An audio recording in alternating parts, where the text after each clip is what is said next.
හිතලා බලන්න අපි දකින හිතන මතක තියාගන්න හැම දෙයක්ම ඇත්තටම අපේ මොළය ඇතුලේ සිද්ධ වෙන අධිවේගී රහස් සංවාදයක් කියලා. ඇහැටවත් පෙන්නේ නැති පුංචි ලෝකයක සිද්ධ වෙන මේ විස්මිත ක්‍රියාවලිය දිහා තමයි අපි දැන් බලන්න යන්නේ. අපිත් එක්ක මේ උපාගමික පිම්ම පනින්න සූදානම් වෙන්න. මෙන්න මේකයි අපි විසඳන්න යන ප්‍රහේලිකාව. අපේ මොලේ සෛල, ඒ කියන්නේ නියුරෝන ඇත්තටම එකකට එකක් ඇලිලා නැහැ. ඒ අතර පුංචිම පුංචි පරතරයක් හිස් ඉඩක් තියෙනවා. ඉතින් විදුලි වේගයෙන් එන පණිවිඩයක් භෞතිකව පනින්න බැරි මේ පරතරය පහු කරන්නේ කොහමද?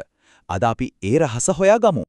හරි, එහෙනම් මේ ගමනේ පළවෙනි නැවතුම හැමදේම පටන් ගන්නේ තනි විද්‍යුත් පණිවිඩයක් ස්නායු සෛලයකේ ගමනාන්තයටම ළඟා වෙන තැනෙන්. අපේ මූලාශ්‍ර දත්ත පෙන්නන විදියට මේ හැමදේම පණගන්වන්නේ ක්‍රියා විභවයක් කියන දෙයින්.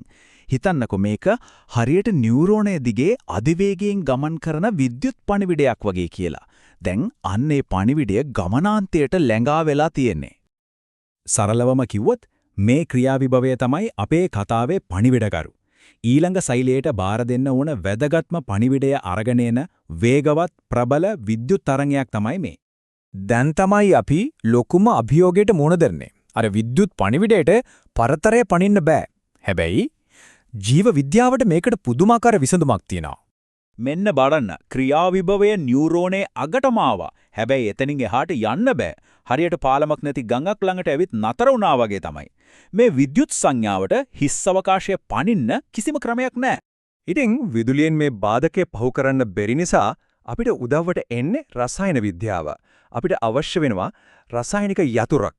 ඊළඟ දොර අරින්න පුළුවන් වෙන්නේ ඒ යතුරට විතරයි. ඔව්. ඒ රහස් යතුර තමයි කැල්සියම්. අර විද්‍යුත් සංඥාව නියුරෝනය අගට ආපු ගමන් ඒක හරියට ස්විච් එකක් දැම්මා වගේ වැඩක් කරන්නේ. එකපාරටම පුංචි දොරටු දහස් ගාණක් ඇරෙනවා. මේක ත්‍රිමාණ සජීවීකරණයකින් බැලුවොත් තමයි ඒකේ පුදුමය පේන්නේ. කැල්සියම් අයන ගංගාවක් වේගයෙන් සෛලය ඇතුළට කඩාගෙන පනිනවා. හැමදේම වෙනස් කරන්නේ අන්නේ රසායනික ආක්‍රමණය. හරි. දැන් තමයි කතාවේ උච්චතම අවස්ථාව. කැල්සියම් සෛලය ඇතුළට ගලාගෙන ආවට පස්සේ ඒකෙන් හරිම අපූර්ව මනාව සැලසුම් කරපු ක්‍රියාවලියක් පටන් ගන්නවා. මේ කැල්සියම් ගලා ඒම නිසා රසායනික පණිවිඩකරුවන්ගෙන් පිරුණු පුංචි බුබුලු, ඒ කියන්නේ ආශයිකා, සෛලයේ පටලේ දිහාවට වේගයෙන් ඇදිලා එන්න පටන් ගන්නවා. හිතන්න මේක හරියට මනාව සැලසුම් කරපු නර්තනයක් වගේ කියලා. ඒවා පටලයත් එක්ක එකතු වෙලා ඇටලේ තියෙන පණිවිඩකරුවන් අර පරතරයට මුදා හරිනවා. ඒක හරිම සියුම්, નિયમિત වේලාවට සිද්ධ වෙන ක්‍රියාවලියක්. අපි මේ රසායනික පණිවිඩකරුවන්ට කියන නම තමයි ස්නායු සම්ප්‍රේෂක. අර ගඟෙන් නෙගොඩ වෙන්න බැරුව හිටපු පණිවිඩය දැන් මේ රසායනික දූතයන් හතේ තියෙන්නේ. පරතරය හරහා පණිවිඩය අරගෙන යන්නේ මේ අය තමයි. හොඳයි, දැන් අපි පරතරෙන් එහා පැත්තට යමු. බලමු මේ පණිවිඩය ලබන නියුරෝනියට මොකද වෙන්නේ කියලා.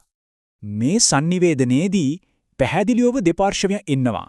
පණිවිඩය යවන කෙනා, ඒ කියන්නේ పూర్ව උපාගමික නියුරෝනය, සහ පණිවිඩය ලබන කෙනා, ඒ කියන්නේ අපර උපාගමික නියුරෝනය. අර පණිවිඩකරුවන්, ඒ කියන්නේ ස්නායු සම්ප්‍රේෂක, පුංචි පරතරය හරහා පීනගෙන ගිහින් ඊනග නියුරෝනයේ තියෙන විශේෂිත නැවතුම් පොළවල්, ඒ කියන්නේ ප්‍රතිග්‍රාහක හොයාගන්නවා.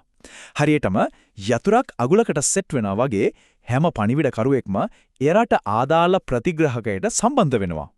අන්න ඊ මොහොතේම අලුත් දොරටු විවෘත වෙනවා. මෙන්න ප්‍රතිඵලය.